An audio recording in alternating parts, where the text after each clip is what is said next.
بسم اللہ الرحمن الرحیم۔ السلام علیکم دوستو، آج سے کچھ دن پہلے آپ سب نے میرے یوٹیوب چینل تحصیل علم پر رسول کریم صلی اللہ تعالیٰ علیہ وسلم کی پوری زندگی سیریز کا 12واں پارٹ دیکھ لیا ہوگا۔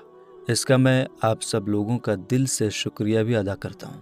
بیچ میں بقرعید اور محرم آنے کی وجہ سے میں نے سیریز کو کچھ دنوں کے لیے بریک کیا تھا، کیونکہ بقرعید اور محرم سے جڑی ویڈیوز بھی آپ تک پہنچانی تھی۔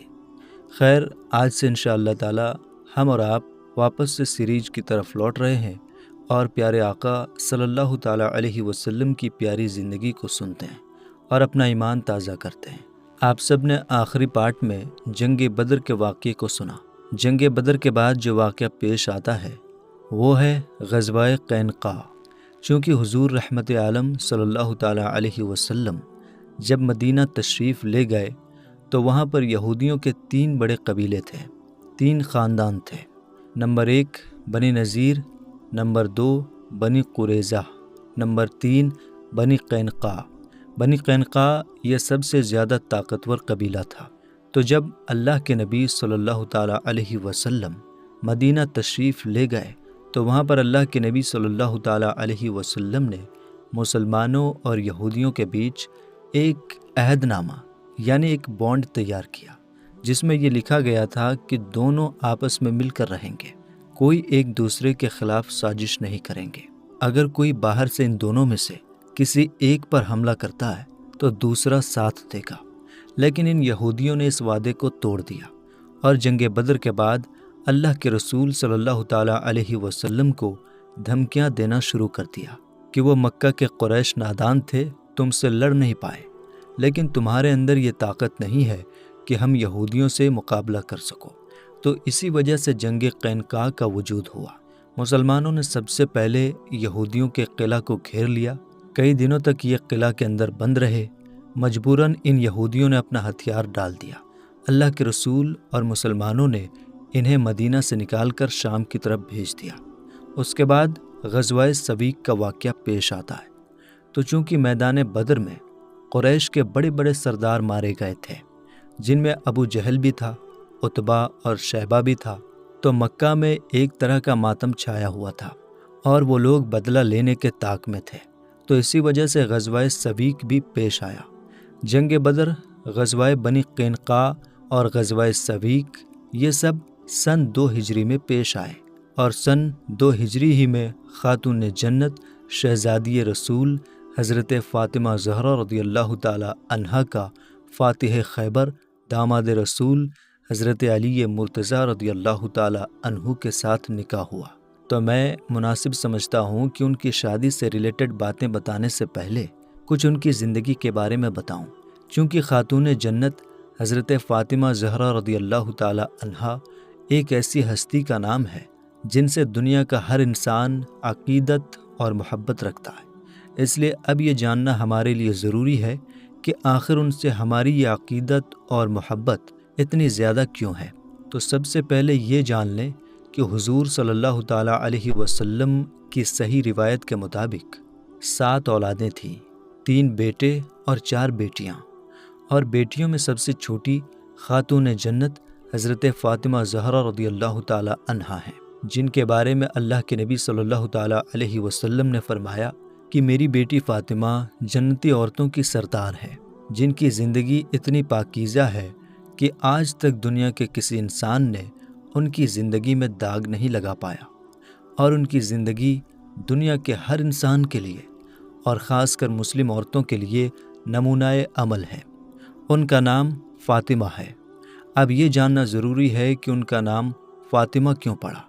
تو اللہ کے نبی صلی اللہ تعالیٰ علیہ وسلم نے حضرت علی رضی اللہ تعالیٰ عنہ سے فرمایا کہ میری بیٹی فاطمہ کا نام فاطمہ اس لیے ہے کہ اللہ تعالیٰ قیامت کے دن فاطمہ اور ان کی اولاد کو جہنم کی آگ سے الگ رکھے گا۔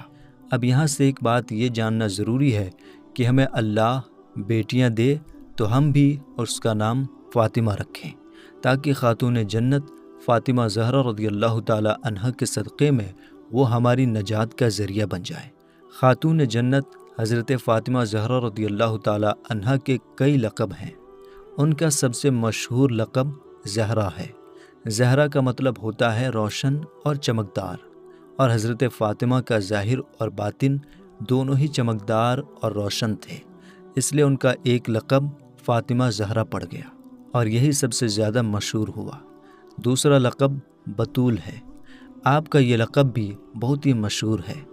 بطول کا معنی ہے دنیا سے الگ ہو کر اللہ کی یاد میں کھو جانا۔ تو حضرت فاطمہ زہرا رضی اللہ تعالی عنہا، جو رسول کائنات صلی اللہ تعالی علیہ وسلم کی بیٹی ہیں، جو حضرت امام حسن و حسین کی ماں ہیں، فاتح خیبر حضرت علی مرتضیٰ کی بیوی ہیں، وہ اتنی سادگی زندگی گزارتی ہیں کہ دنیا سے الگ ہو کر اللہ کی یاد میں کھو جاتی ہیں، اس لیے ان کا ایک لقب بطول پڑ گیا۔ اسی طرح سے حضرت فاطمہ زہرا رضی اللہ تعالی عنہا کے کئی ایک لقب ہیں۔ یہ بات بھی یاد رکھیں کہ حضرت فاطمہ زہرا رضی اللہ تعالی عنہا ام المومنین حضرت خدیجۃ الکبریٰ رضی اللہ تعالی عنہا کے بطن اور شکم سے ہیں۔ اب سوال یہ پیدا ہوتا ہے کہ حضرت فاطمہ زہرا رضی اللہ تعالی عنہا کی پیدائش کب ہوئی؟ تو اس بارے میں کئی ایک روایتیں ہیں۔ ایک روایت یہ ہے کہ حضرت فاطمہ زہرا رضی اللہ تعالی عنہا کی ولادت اور پیدائش اعلان نبوت کے پہلے سال ہوئی، یعنی جب اللہ کے نبی صلی اللہ تعالی علیہ وسلم نے 40 سال کی عمر شریف میں اپنے نبی اور رسول ہونے کا اعلان کیا، تو اس کے دوسرے سال حضرت فاطمہ زہرا رضی اللہ تعالی عنہا کی پیدائش مکہ کی سرزمین پر ہوئی۔ دوسری روایت یہ ہے کہ حضرت فاطمہ کی پیدائش اعلان نبوت سے 7 سال پہلے ہوئی، اور ایک اور روایت یہ بھی ہے کہ حضرت فاطمہ کی پیدائش اعلان نبوت سے 5 سال بعد ہوئی، لیکن اس روایت کو علماء نے صحیح قرار نہیں دیا ہے۔ اور جب حضرت فاطمہ رضی اللہ تعالی عنہا کا وصال ہوا، اس وقت ان کی عمر شریف 29 سال یعنی 29 ایئرز تھی۔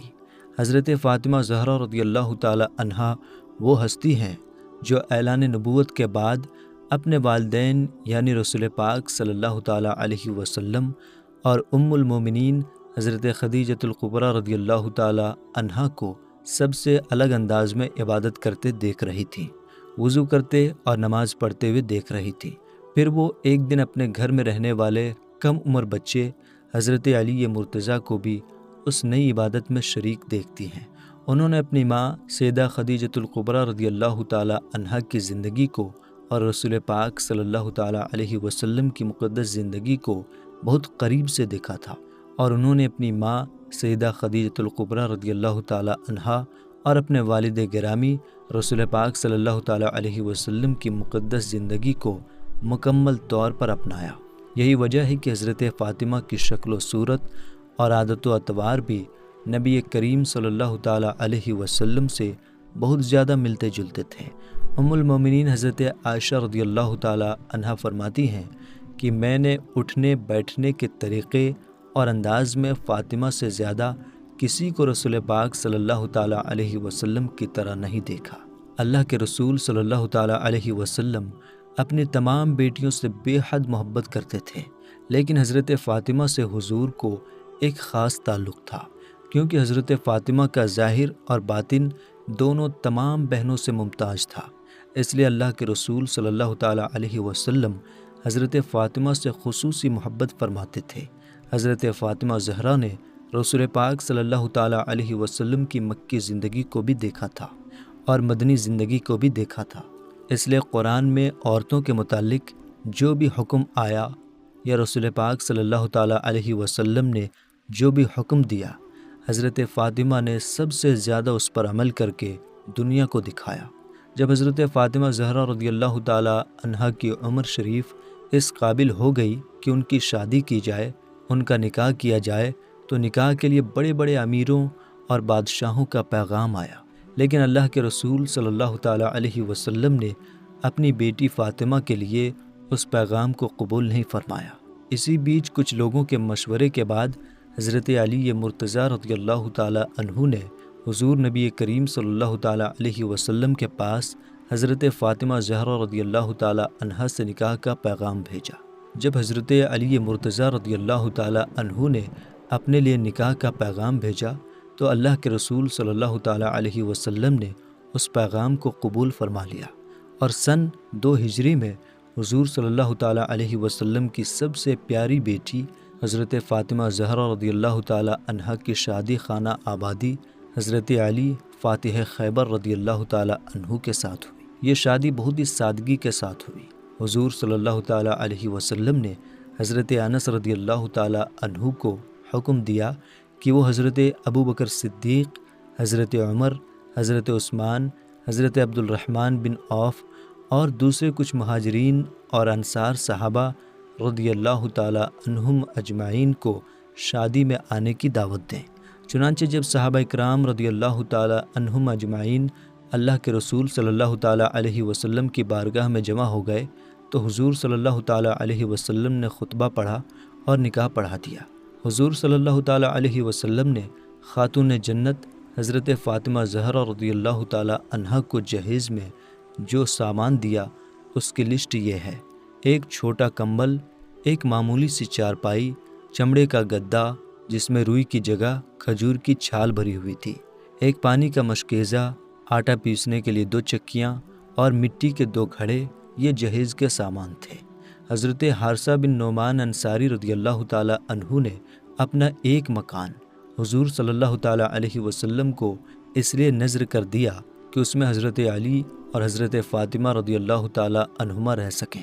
جب حضرت فاطمہ زہرا رضی اللہ تعالیٰ عنہا رخصت ہو کر نئے گھر میں گئیں تو عشاء کی نماز کے بعد حضور صلی اللہ تعالیٰ علیہ وسلم تشریف لائے اور ایک برتن میں پانی مانگا اور اس میں کلی فرما کر حضرت علی رضی اللہ تعالیٰ عنہ کے سینے اور بازوؤں پر پانی کا چھڑکاؤ کیا۔ پھر حضرت فاطمہ زہرا رضی اللہ تعالیٰ عنہا کو بلایا اور ان پر بھی پانی کا چھڑکاؤ کیا اور پھر یہ دعا فرمائی کہ اے اللہ، میں علی اور فاطمہ اور ان کی اولاد کو تیری پناہ میں دیتا ہوں، یہ سب شیطان کے شر اور فساد سے محفوظ رہیں۔ اس طرح سے شہنشاہ کونین کی بیٹی کا نکاح ایک غریب علی مرتضیٰ رضی اللہ تعالیٰ عنہ کے ساتھ ہو گیا۔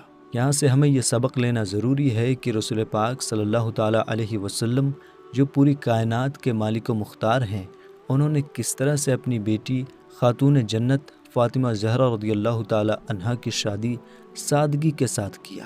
ہمارے لیے ضروری ہے کہ ہم رسول پاک صلی اللہ تعالیٰ علیہ وسلم کی زندگی کے اس پہلو کو اپنائیں اور ہم اپنے گھروں میں بھی اپنے بیٹے اور بیٹیوں کی شادی اسی سادگی کے ساتھ کریں جس سادگی کے ساتھ اللہ کے رسول صلی اللہ تعالیٰ علیہ وسلم نے اپنی بیٹی کا نکاح کیا تھا اور ہمیں درس دیا تھا۔